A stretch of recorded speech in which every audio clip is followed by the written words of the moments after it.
Hello everyone, so let's start with modern physics. आज का मेरा प्लान है कि मैं मॉडर्न फिज़िक्स और काइनेमेटिक्स टिल 2D तक, मतलब वो क्या कहते हैं, मोशन इन प्रोजेक्टाइल वाला वो पूरा पार्ट कवर कर लूँ। और लेट्स सी, अब देखते हैं मुझसे कितना हो पाता है, कितना नहीं हो पाता। और इसके साथ साथ मैं वो जो मेरे ऑर्गेनिक के नोट्स हैं GOC तक, ऑटोमेटिज्म तक, वो भी अच्छे से रिवाइज कर लूँ ताकि मुझे आगे तक डाउट ना है। बायोलॉजी आज मैं नहीं करूँगी। Okay, let's start. Modern physics के ये जो नोट्स हैं, जैसे ये एक पेज है पूरा का पूरा यहाँ से लेके यहाँ तक, इसमें 4 स्लाइड्स होती हैं, तो इस तरह से 100 पेज है, ऑलमोस्ट 400 स्लाइड्स हैं। तो देखते हैं कितना टाइम लगता है। न्यूटन, हाँ ये कुछ 1 2 3 4 5 6 7 8 थ्योरीज हैं। इनको ना एक बार रिवाइज कर लेते हैं। सबसे पहले जो थ्योरी है, मैं आइस क्लोज करके देखती हूँ मुझे कितना आता है। सबसे पहले जो थ्योरी है वो न्यूटन साहब ने दी थी। न्यूटन साहब ने लाइट को ट्रीट किया था एज अ पार्टिकल। तो लाइट को जब हम एज अ पार्टिकल ट्रीट करते हैं तो उसको या तो रिफ्रैक्शन करनी होती है या रिफ्लेक्शन करनी होती है, ठीक है। फिर उसके बाद हमारे पास आए थे ह्यूजन साहब। ह्यूजन साहब ने लाइट को वेव की तरह ट्रीट किया था। अब जब वेव है तो इसमें पोलराइजेशन भी होगी और इंटरफेरेंस भी होगी और डिफ्रैक्शन भी होगी, ठीक है। और इन्होंने एक चीज़ ये कह दी थी कि लाइट जो है मैकेनिकल वेव है। जो भी मैकेनिकल वेव होती है उसको एक मीडियम चाहिए होता है ट्रैवल करने के लिए। तो इन्होंने कहा था इसके पास जो मीडियम है उसका नाम है ईथर। ईथर करके एक मीडियम है जिसमें लाइट जो है वो ट्रैवल करती है, ठीक है। तो अभी तक हमने लाइट के बारे में क्या पढ़ा कि सबसे पहले आए न्यूटन साहब। न्यूटन साहब ने कहा लाइट जो है इसका भाई पार्टिकल नेचर है, ये तो भाई पूरा रिफ्लेक्शन रिफ्रैक्शन सब कुछ शो करती है, ठीक है। फिर आए ह्यूजन साहब। ह्यूजन साहब ने कहा नहीं, लाइट तो वेव है। वेव है तो इसमें पोलराइजेशन, डिफ्रैक्शन और इंटरफेरेंस, ये तीनों की तीनों चीज़ें होंगी, ठीक है। ये लड़ रहे थे। तब आए वहाँ पे हमारे पास मैक्सवेल साहब। मैक्सवेल साहब ने कहा सुनो, लाइट का वेव नेचर है ये मैं मान रहा हूँ। ह्यूजन साहब ने कहा था it is a mechanical wave और ये ईथर मीडियम में ट्रैवल करती है। इन्होंने कहा वेव नेचर है, सही है, but it is a non mechanical wave. Non mechanical wave हो जाती है जब, तो वो हो जाती है ट्रांसवर्स वेव। ट्रांसवर्स वेव कोई भी मीडियम नहीं चाहिए होता। और इन्होंने इलेक्ट्रोमैग्नेटिक वेव का जो कॉन्सेप्ट था उसको भी एक्सप्लेन कर दिया। और वेव है तो डिफ्रैक्शन और इंटरफेरेंस भी हो गई, ठीक है। तो मतलब लाइट को कोई मीडियम नहीं चाहिए। इसके बाद आगे हमारे पास मैक्स प्लैंक। प्लैंक साहब आगे। प्लैंक साहब ने कहा सुनो, लाइट एक पार्टिकल ही है। पार्टिकल है तो पार्टिकल पे एनर्जी होगी। इसकी एनर्जी होती है Planck's constant into frequency. Light जो है वो ट्रैवल करती है इन फॉर्म ऑफ फोटॉन्स, और यही फोटॉन्स जो हैं इन्हीं की वजह से लाइक एक फिनोमेना फॉलो करती है which is black body radiation, या आप इसको फोटो इलेक्ट्रिक इफेक्ट भी कह लो, ये सब कुछ। तो अब तक फिर उसके बाद आए डेविसन और जर्मन। उन्होंने कहा सुनो, इलेक्ट्रॉन वेव है और लाइट में होते हैं इलेक्ट्रॉन, और वो भी वेव है। और JP थॉमसन जो थे इन्होंने उसका वेव नेचर को एक्सप्लेन करा था। और उसके बाद डी ब्रोगली साहब थे। डी ब्रोगली साहब ने कहा कि लाइट जो है, डी ब्रोगली ने कहा light sometime behave as wave.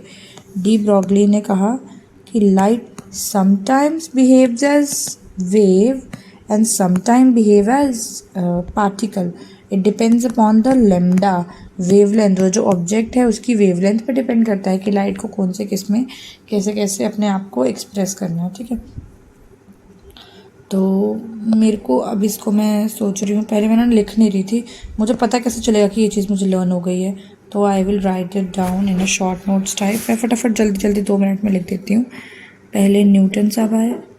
Newton साहब के बाद आए ह्यूजन साहब। ह्यूजन साहब के बाद आए हमारे क्या कहते हैं, मैक्सवेल। मैक्सवेल के बाद आए प्लैंक। प्लैंक के बाद आए हमारे डेविडसन और जे थॉमसन। यही थे ना, ठीक कर रही हूँ मैं। ह्यूजन, हाँ, डी ब्रोगली, एंड में डी ब्रोगली फिर डेविसन। पहले डी ब्रोगली फिर डेविसन। पहले आए डी ब्रोगली फिर डेविसन आए।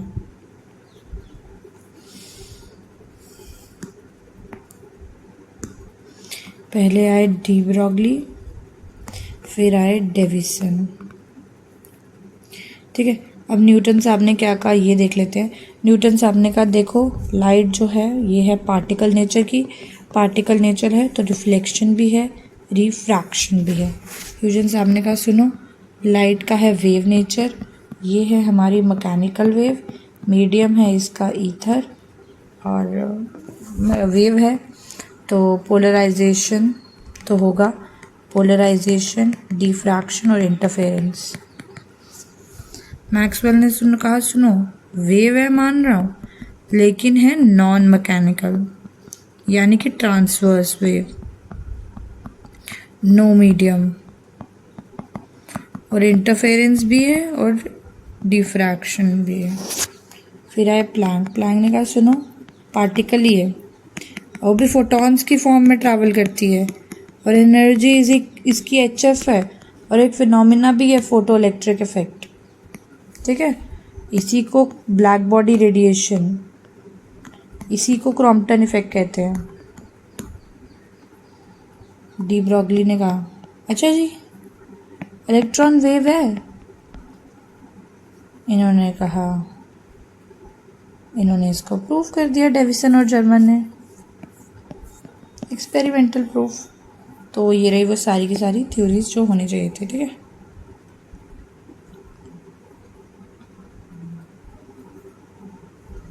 अरे यार गलत कर दिया यार।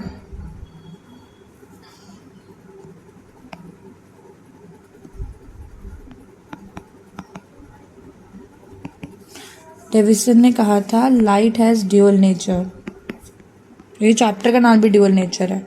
Light has dual nature, sometimes behaves as wave and sometimes behaves as particle.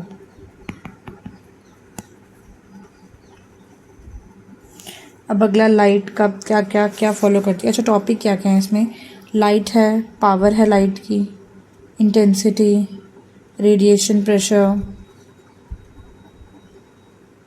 Photo electric effect, work function, laws of photo electric effect, Einstein equation,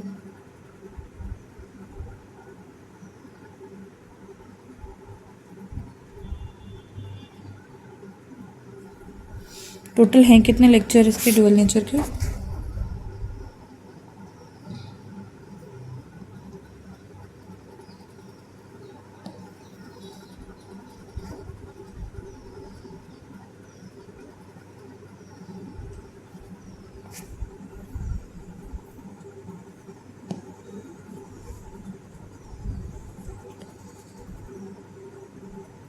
दो ही लेक्चर हैं, अरे बढ़िया, अब भी ख़त्म हो जाएगा थोड़ी देर में, 1 घंटे पे ख़त्म हो जाएगा चैप्टर।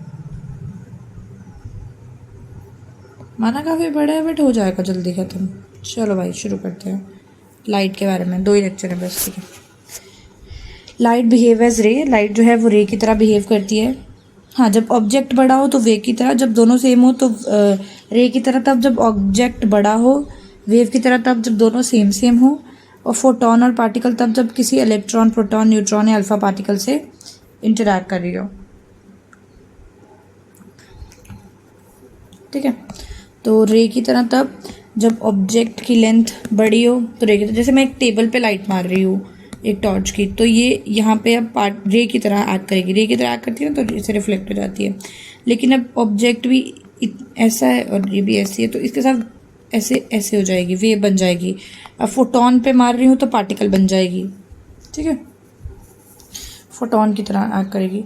इसकी energy of light is equal होती है HF के बराबर, और क्या कहते हैं प्लैंक्स कांस्टेंट, और ये एक फोटोन की है, जब बहुत सारे फोटोन होते हैं तो NHF हो जाती है।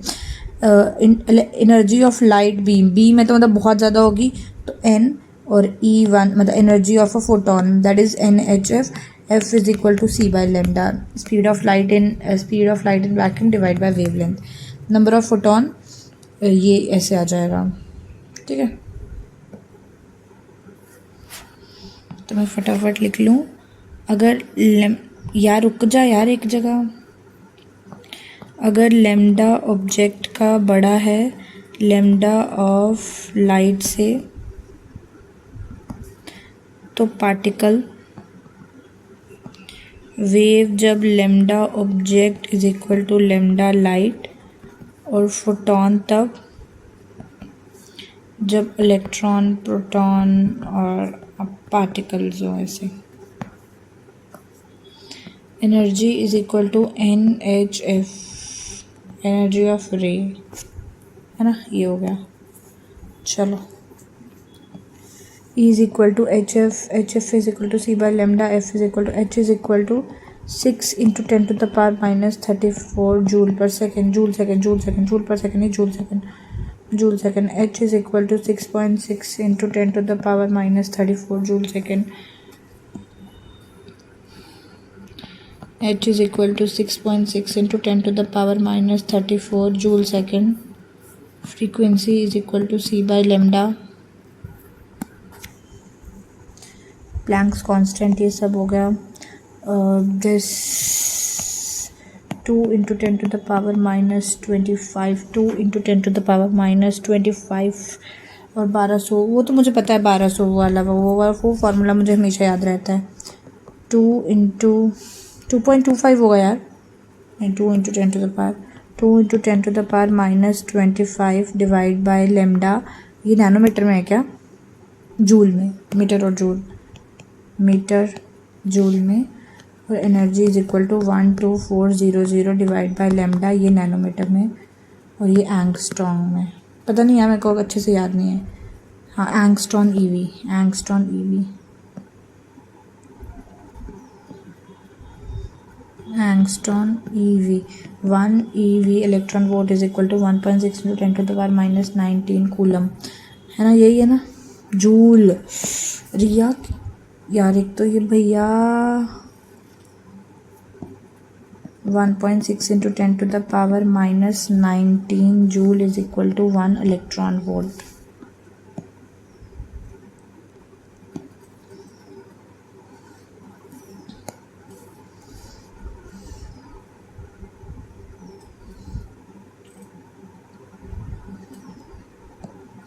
ये हो गया, ये हो गया, ये हो गया, ये पूरा हो गया, और ये भी हो गया। उसके बाद रेस्ट मास फोटोन का ज़ीरो होता है, रेस्ट मास फोटोन का ज़ीरो होता है, फोटोन पे चार्ज ज़ीरो होता है, फोटोन को चार्ज कर भी नहीं सकते, फोटोन डिविएट भी नहीं हो सकता।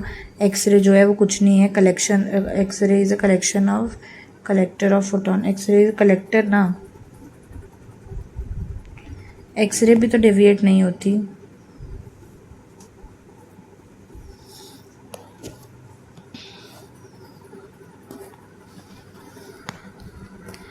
फोटोन का rest mass zero, charge zero, do not deviate in electric field and magnetic field, collection of X-ray, कि ये है आपका इलेक्ट्रिक फील्ड, मैग्नेटिक फील्ड, और ये इस तरह से अपनी एक्सरे जा रही है।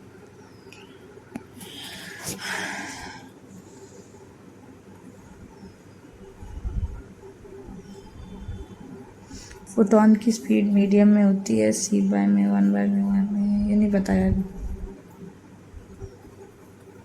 Particle nature of light, collection of tiny particle called, particle nature of light is collection of tiny particle,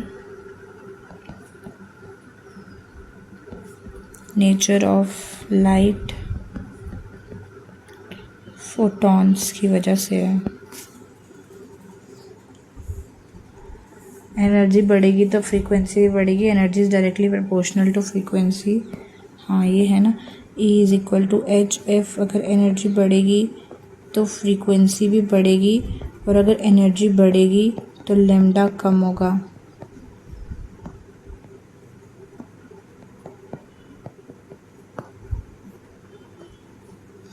और हम जब यहाँ से यहाँ जाते हैं 300 नैनोमीटर से विग्योर से VIBGYOR R तक 700 नैनोमीटर तक, तो हमारा लेमडा बढ़ता है, मतलब एनर्जी कम होती है। एनर्जी इसकी ज़्यादा, इसकी एनर्जी सबसे कम, इसकी फ्रीक्वेंसी ज़्यादा, इसकी फ्रीक्वेंसी कम, इसका लेमडा ज़्यादा, इसका लेमडा कम, इसका लेमडा ज़्यादा।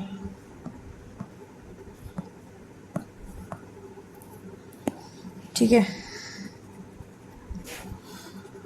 1 EV हो गया ना, 1 EV is equal to 1.6 into ये भी मैंने पढ़ लिया। एनर्जी कम होती है, लेमडा ज़्यादा होता है, gamma ray, x ray, UV, violet है, ये मुझे लर्न करना है कैसे।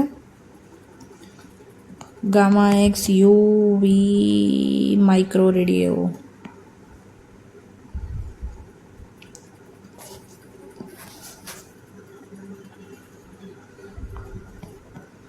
Gamma ray, X ray, UV ray, visible, micro, radio. यहाँ से यहाँ जाने पे एनर्जी कम होती है, लैम्डा बढ़ता है। एक्स गामा रे, तभी तो गामा रे फेंकी जाती है जब कैंसर का इलाज करते हैं। हाईली एनर्जेटिक, हाई फ्रीक्वेंसी, लो लैम्डा। रेडियो की वो वेवलेंथ सबसे ज़्यादा होती है, तो जब वेवलेंथ इसकी ज़्यादा होगी तो इसमें तो ये वेव्स की तरह एक्ट करता है, इसलिए इसमें less energy, high frequency, high lambda. चलो ये हो गया, ये मुझे अच्छे से समझ आ गया।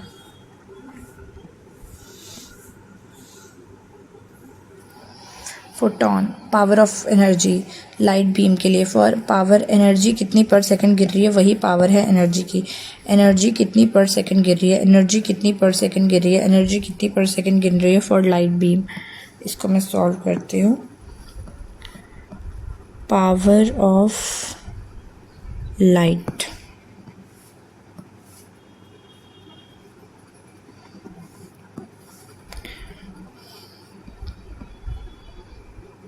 एनर्जी कितनी पर सेकंड एनर्जी कितनी पर सेकंड गिर रही। ठीक है, अब इसमें जो एनर्जी है, एनर्जी पर सेकंड, एनर्जी कितनी पर सेकंड गिर रही इज इक्वल टू पावर। अगर मैं ये करूँ एक बीम के लिए, तो बीम के लिए मेरी एनर्जी होती थी NHF/T। एफ को हम लिखते थे NHC/λT। N/T हो गया rate, so rate of HC/T। ये देखो जैसे यहाँ पे है,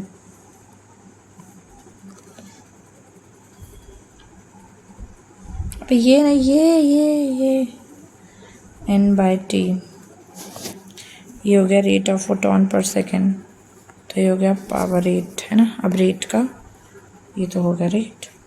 तो अब अगर कोई पूछे रेट ऑफ व्हाट, फोटोन और पावर, फोटोन कितने एक सेकेंड में गिर रहे हैं, रेट ऑफ फोटोन पर सेकेंड, ये N/T, ये N/T बराबर होता है पावर λ/hc।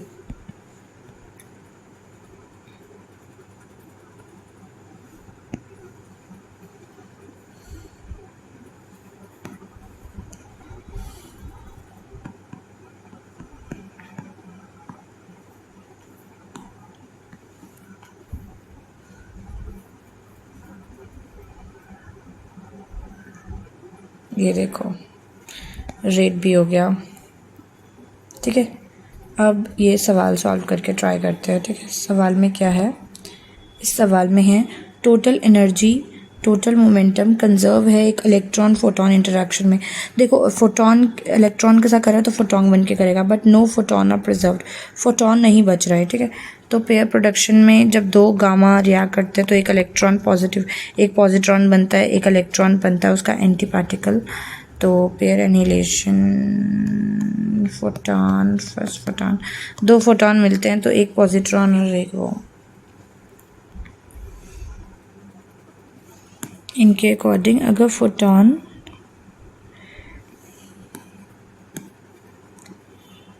फोटोन की फोटोन से इंटरेक्शन होती है तो एक पॉजिट्रॉन बनता है और एक इलेक्ट्रॉन बनता है, इसको हम कहते हैं पेयर प्रोडक्शन।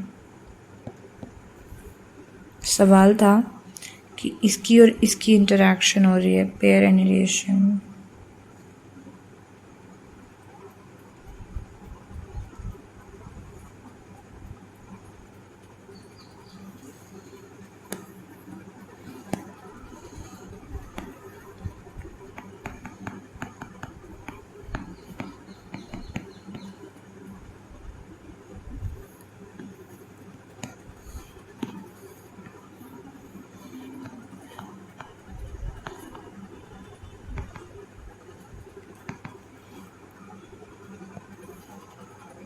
अगला मोमेंटम ऑफ फोटॉन, एक फोटॉन का मोमेंटम कितना होता है, energy is equal to P C is equal to H nu by lambda H C by lambda, ठीक है। H by lambda is equal to, याद कर लो, energy is equal to P C.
Total energy कितनी गिर रही है पर सेकंड पर यूनिट एरिया, वो होती है उसकी इंटेंसिटी।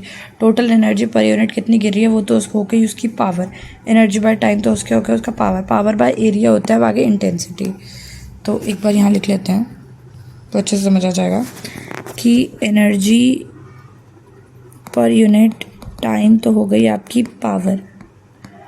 नाउ पावर पर एरिया कितनी गिर रही है, ये हो गया आपका इंटेंसिटी। सही है।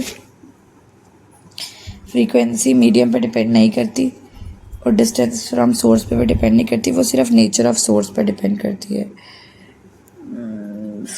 अगर फ्रीक्वेंसी कांस्टेंट रहेगी फॉर एक सोर्स के लिए, क्योंकि देखो जैसे सोर्स बदल दिया फ्रीक्वेंसी के आने का, तो पावर का फार्मूला होता है क्या कहते हैं, एनर्जी का फार्मूला होता है NHF/T A। ये हो गया आपका इंटेंसिटी का फार्मूला।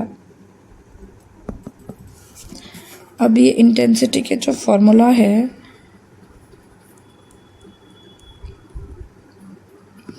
इसमें जो ये है फ्रीक्वेंसी है, ये डज नॉट डिपेंड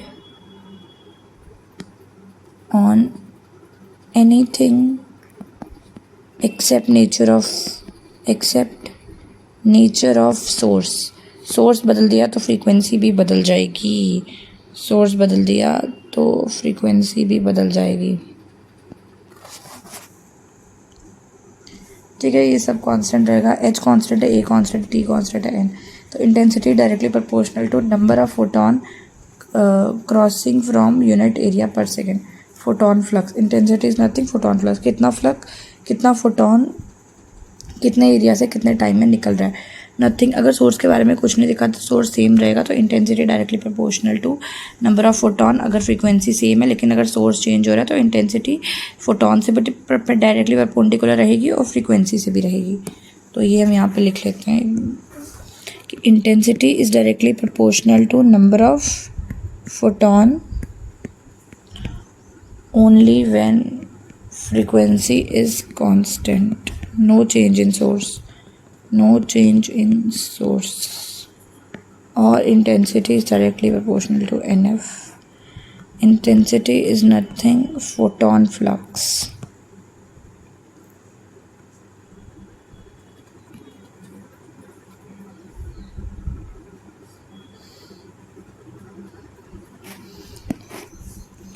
चलो भाई ये भी हो गया। इंटेंसिटी को डबल कर दिया, number of photon will be double.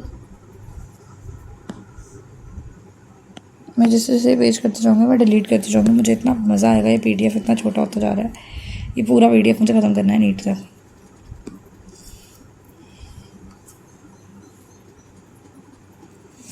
अच्छा अब ये सवाल है मेरे पास एक, फ्रीक्वेंसी A और फ्रीक्वेंसी B सोर्स एक ही है तो सेम रहेगी ना, सोर्स एक है तो डिस्टेंस पे तो डिपेंड ही नहीं करती।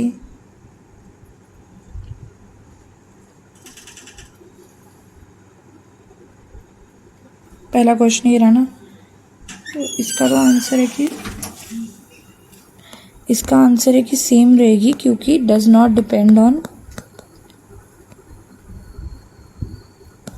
Frequency if same source.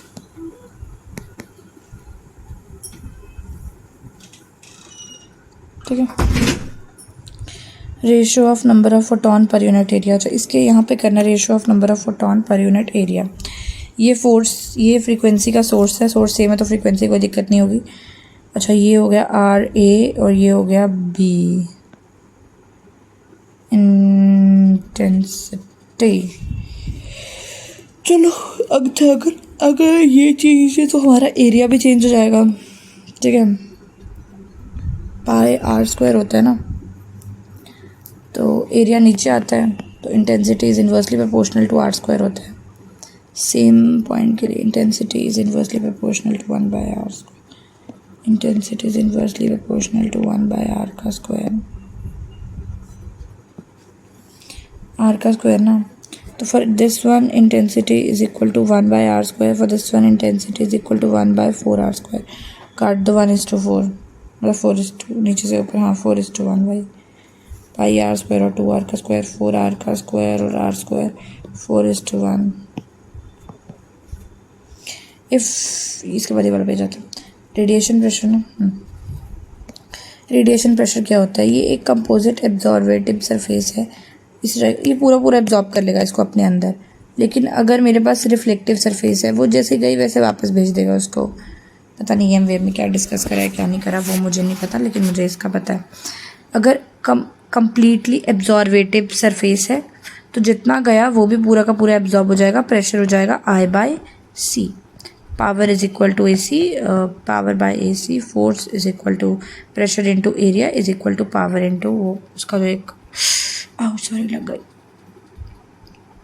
Reflection coefficient. अगर कोई भी रिफ्लेक्शन नहीं हो रही तो 0, अगर कंप्लीटली रिफ्लेक्टिव है तो 1, अगर 50% रिफ्लेक्टिव है तो हाफ। ये पता नहीं क्या है, 2I/C, 2I/C, 2I/C, 2I/C।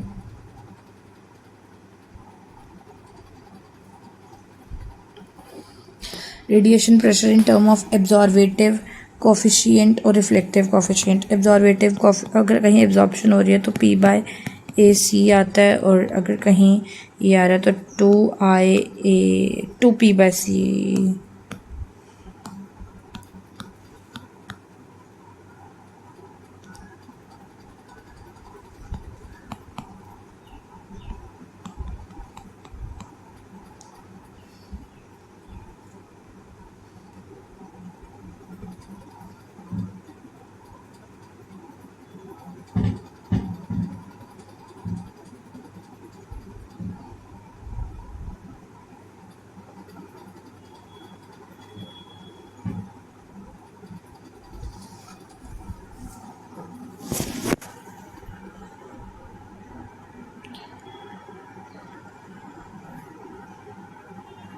ये मुझे थोड़ा कम ही समझ आया है ये प्रेशर वाला, फिर भी एक बार इसको अच्छे से समझते हैं दोबारा। अगर पूरा का पूरा उसके अंदर एब्जॉर्ब हो गया तो हो जाएगा इंटेंसिटी अपॉन इसका जो कोफिशिएंट है। और अगर वो रिफ्लेक्ट, मुझे ये तो पता जो भी चीज़ रिफ्लेक्ट होके आती है वो 2 हो जाती है, तो 2 लग गया। तो पहले अगर I/C था तो अब 2I/C हो जाएगा, बस इतना सा। पहले था PA/AC, अब 2PA/AC होगा।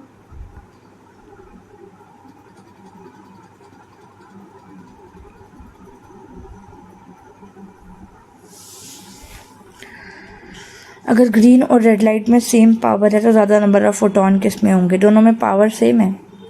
पावर अपॉन एरिया होता है ना, इंटेंसिटी।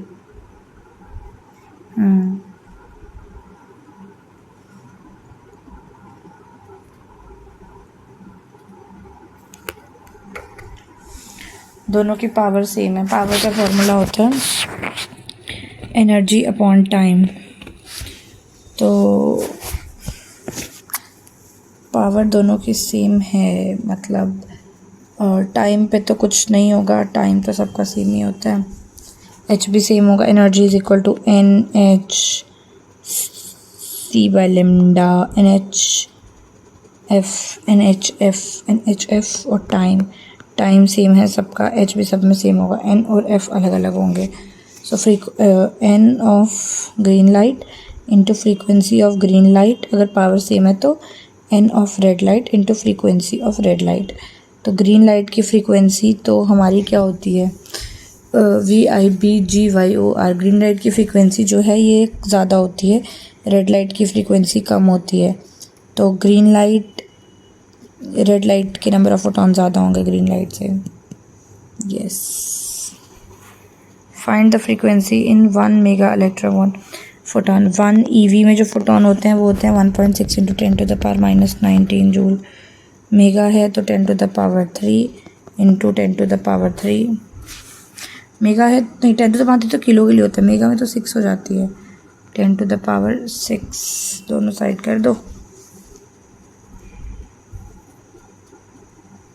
ठीक है। ये हो गया जूल में, और ये हो गई मेरे पास क्या, एनर्जी। तो 1.6 × 10⁻⁻19 × 10⁻6 is equal to HF। H की वैल्यू जो है वो फिक्स्ड है, फ्रीक्वेंसी निकालनी है तो वो आ जाएगी इस तरीके से। ओके, सो एक प्लेट है जिसका मास है 10 ग्राम, ये इक्विलिब्रियम में है हवा में। तो ये मुझे तब वहाँ क्वेश्चन देख के समझ आ जाना चाहिए कि अगर यहाँ पे इसने ये टर्म इक्विलिब्रियम का यूज़ किया तो ये यहाँ पे ये कहना चाह रहा है कि जो इसकी क्या कहते हैं, नीचे इसकी mg लग रही होगी, ठीक है, हवा में लटकी हुई है, और air due to the light beam on plate. अच्छा, तो ये इसकी जो फोर्स है रेडिएशन की वजह से ऊपर की तरफ लग रही है, इसको बैलेंस कर रही है। अगर सरफेस एरिया ए पे ये कम्प्लीटली रिफ्लेक्टिव है, मतलब जो भी इस पे आ रहा है इसको करिए, तो इसका हो गया 2 × I/A इंटेंसिटी अपॉन एरिया। यह क्या होता है, रेडिएशन प्रेशर का फॉर्मूला। रेडिएशन प्रेशर का फॉर्मूला होता है इंटेंसिटी अपॉन वो उसका जो नंबर होता है C। तो C1 P/A होना चाहिए, इसका 2P/C। नहीं यार, समझ नहीं आ रहा। 2I/C तो इसका 2I/C होगा, 2I/C। Pressure is equal to force upon area. Pressure is equal to, रुको मैं बंद, प्रेशर होगा इसका 2I/C। Pressure is equal to force upon area. So force upon area is equal to 2I/C। Force is equal to 2IA/C। So mg is equal to 2IA/C.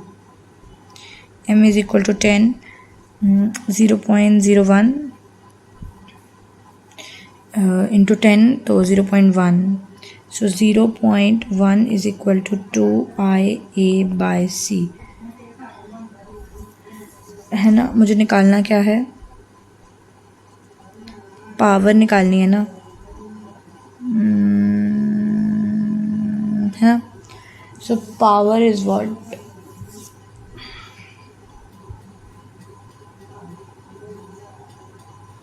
Intensity upon area is power ना, नहीं, intensity into area is power, intensity into area is power. So this is power ना, so I already have power then, this is mg ना, mgc/2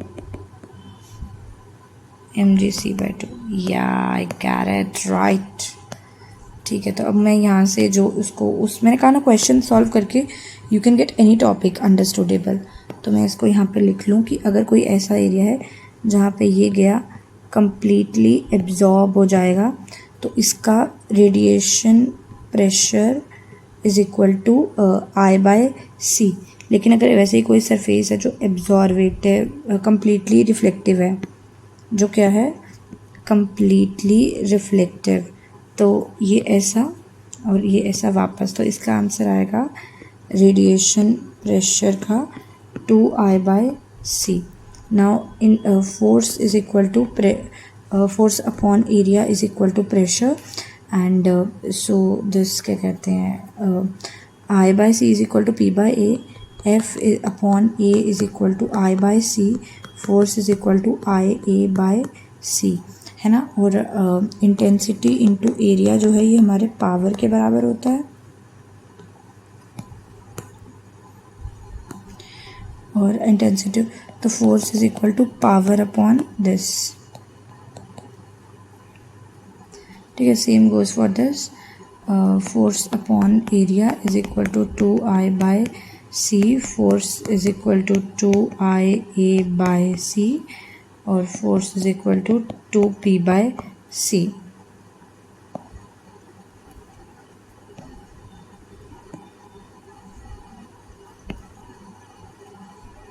है ना, ये हो गया। और इसमें था कि ये ज़ीरो रिफ्लेक्शन, कोई भी रिफ्लेक्शन नहीं हो रही, कम्प्लीटली एब्जॉर्ब हो रहा है, तो सिग्मा 1 तो I/C 50% रिफ्लेक्ट कर रहा है, तो हाफ 3/2 ना, ये 2 और 3/2, हाँ ठीक, समझ गया।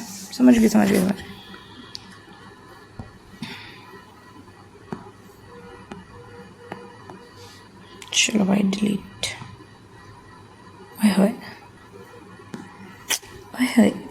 I like it. कुछ पेजेस कम हो गया है, डिलीट करती है, लेकिन ठीक है, पता नहीं क्यों डिलीट कर रही हूँ मैं, मुझे अच्छा लग रहा है बस इसलिए कर रही हूँ। I have this PDF stored as otherwise as well. If radiation of energy is E, energy की जो रेडिएशन है वो E है, और नंबर ऑफ एनर्जी E है, फोटोन N है, तो बताओ इफेक्टिव मूविंग मास क्या होगा। तो मुझे आता है इफेक्टिव मूविंग मास निकालना। इफेक्टिव मूविंग मास जो है energy is equal to mc², मतलब PC, ये ऐसे भी निकालते हैं इफेक्टिव मूविंग मास, और भी तरीका होता है निकालने का, निकालते ऐसे निकालते हैं mc²। फोटोन भी दे रखा है ना,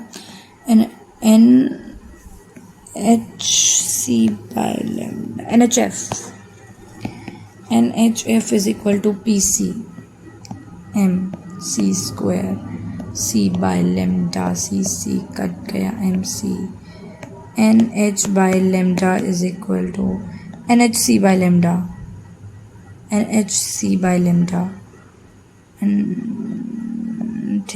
ठीक है MC NSC,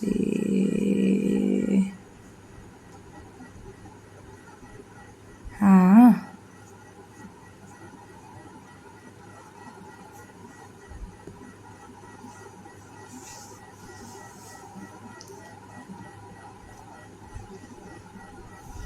अभी करते हैं, सॉरी रुको। NHC/λ is equal to PC, ये कट गया, यहाँ आ जाएगा MC, M निकालना है, NHC/λ is equal to M, ये होगा effective moving mass. NHC/λ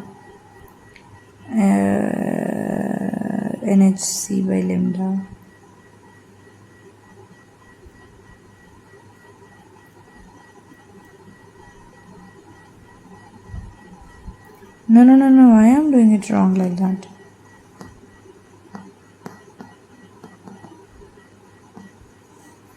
NH/λ C is equal to M. Yeah. NHC/λ. If radiation number of photons are found, moving mass of effective moving mass of photon. So यही है effective moving मास. अब इसको मुझे energy और सी की terms में बताना है. तो NhC by lambda NH. Okay, so according to it, मैं इसको अगर सॉल्व करूँ E by C हो सकता है. NhC by lambda into C. NH by lambda है क्या? नहीं. NhC by lambda और C स्क्वायर. C से C कट गया. NH by lambda C. ये हो सकता है. Okay. NH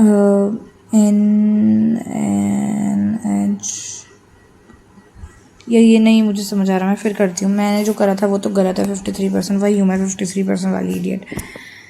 energy is equal to PC. Energy is equal to E by C. ठीक है.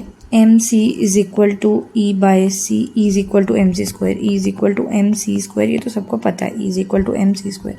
मूविंग मास होता है energy by C square. Energy by ये एनर्जी है रेडिएशन उसकी, तो फोटॉन्स की हो जाएगी energy by NC square. M is equal to energy by C square. और क्योंकि अफेक्टिव मूविंग मास मुझे फोटॉन का चाहिए तो N से मल्टीप्लाई भी, तो यहाँ पे N. और एनर्जी रेडिएशन की है और रेडिएशन की होती है फोटॉन. एक फोटॉन की इंटू रेडिएशन की. तो ओके ठीक है.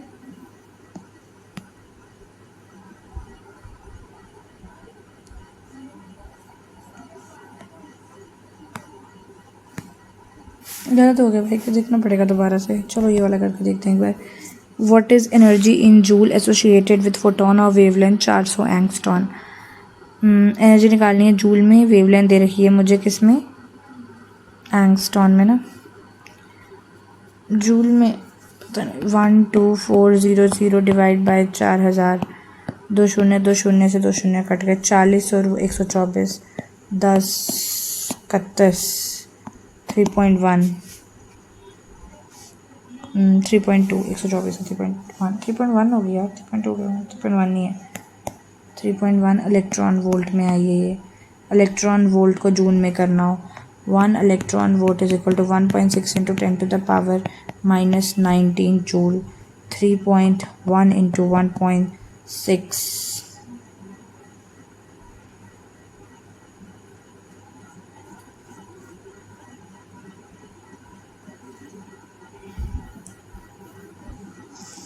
फिर ये वाला द मोमेंटम ऑफ फोटॉन. इस फोटॉन का मोमेंटम कितना होगा?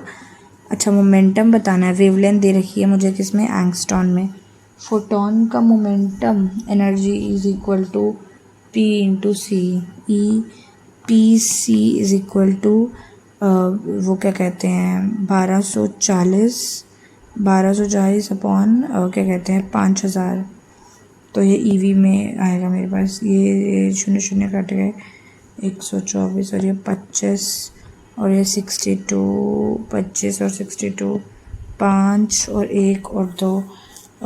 2.4. 1224.5 ए 2.48 divide by 3 into 10 to the power 8. 2.48 into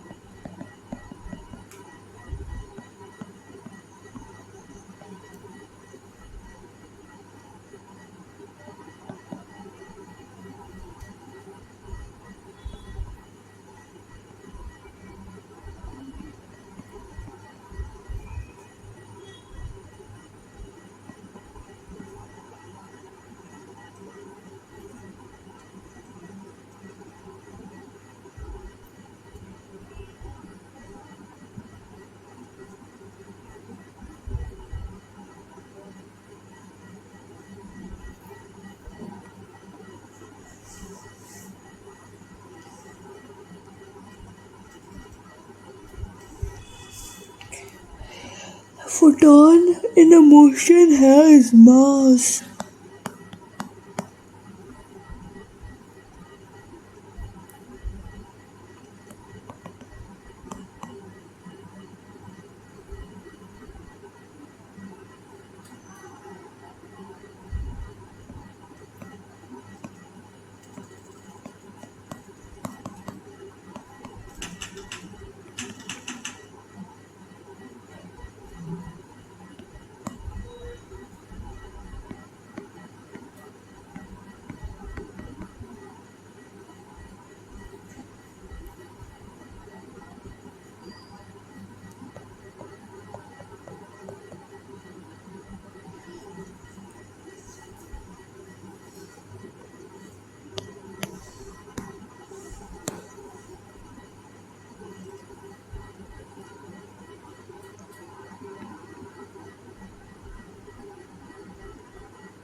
ये सवाल है कि एक मोनोक्रोमेटिक लाइट है जिसकी वेवलेंथ इतनी है, ये एक सरफेस पे जा रही है जिसका एरिया इतना है, इंटेंसिटी इतनी है, अब बताओ क्या हो।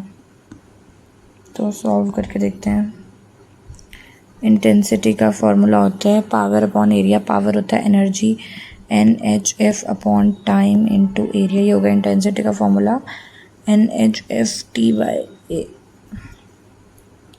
अब पता नहीं मुझे, find the rate at which photon, rate मतलब n/t निकालना है, तो मुझे इंटेंसिटी दे रखी है 150, एरिया सेंटीमीटर में है, सब स्मॉल स्मॉल यूनिट में है ना। दिस इज़ 4 सेंटीमीटर स्क्वायर, तो लेमडा NHC/λ, C/λ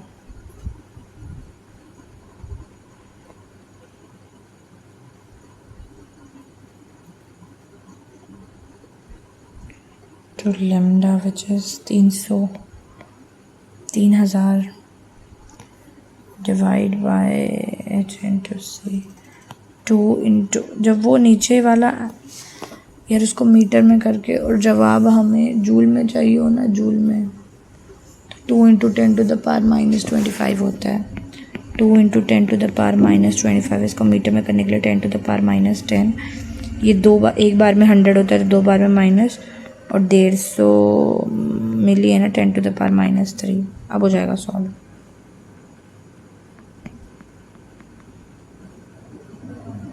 पंद्रह 600,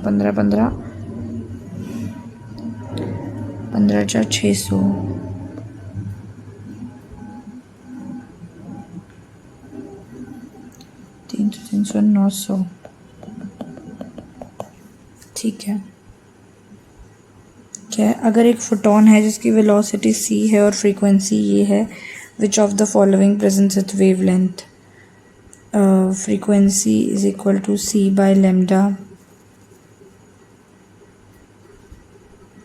अगर एक वेलोसिटी है जो कि प्रोपोर्शनल है फ्रीक्वेंसी से, तो क्या होगी वो velocity, v is equal to h/λ, directly proportional होगी v0।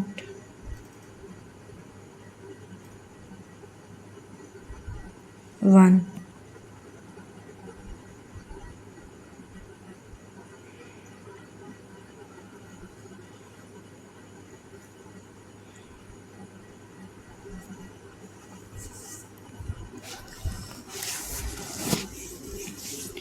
एक फोटोन की एनर्जी है इतनी, उसका मोमेंटम कितना होगा, pc होता है ना, 10 इंटू उसको जूल में कर दिया और नीचे से c से डिवाइड कर दिया, ठीक है।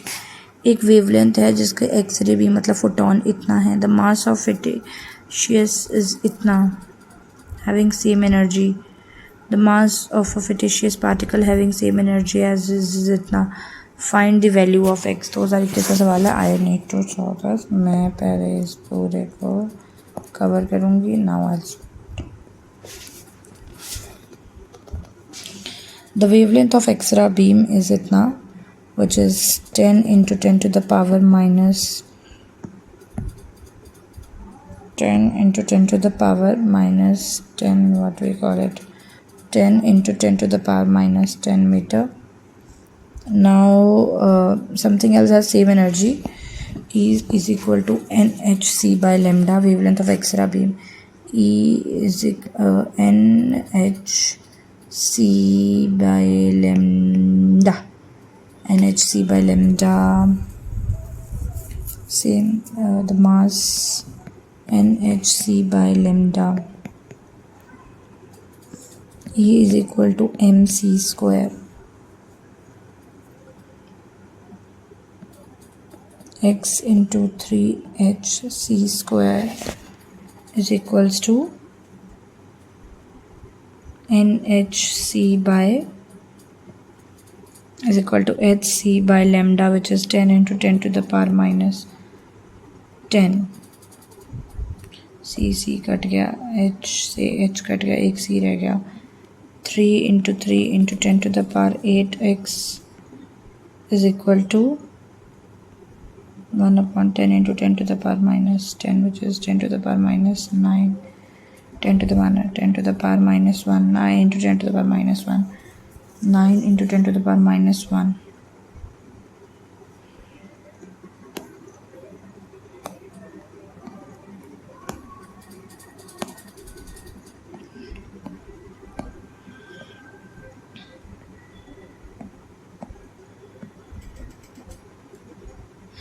यहाँ तक तो निकल गया था मेरा. Any particle M C square. हाँ ठीक है. H C by lambda H C. हाँ ठीक है. X by 3 H H cut गया था. X by 3 C. X by 3 C आ गया था ना. 1 by lambda is equal to X by 3 C. ये हो गया था. Then I put at the values 3 upon 10 into 10 to the power minus 10 divide by 3 into 10 to the power 8. हाँ 3 into 10 to the power 3 cut गया. ठीक है. ये जे में 2 साल इसी भी सॉल्व करना है मुझे. 2 सोर्स हैं एक्सरे के. एक की वेवलेंथ 1 नैनोमीटर, दूसरे की 500 नैनोमीटर. ठीक है. दोनों सोर्स सेम पावर एमिट कर रहे हैं 200 वॉट. ठीक है. The ratio of number density of photon of X-ray to number density of photon of visible है. नंबर डेंसिटी मतलब density is equal to mass upon volume area into wavelength.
Photo electric effect से start करते हैं.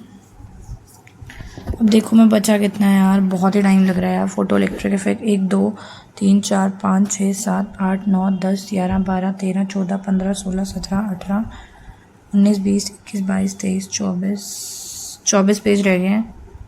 अब मैं नहीं काट रही. अब मैं पूरे 24 पेज ख़त्म करके ही एक साथ काटूंगी. Let's go. मैं ये 24 पेज अगले पार्ट में करती हूँ ख़त्म. I am very slow in this part.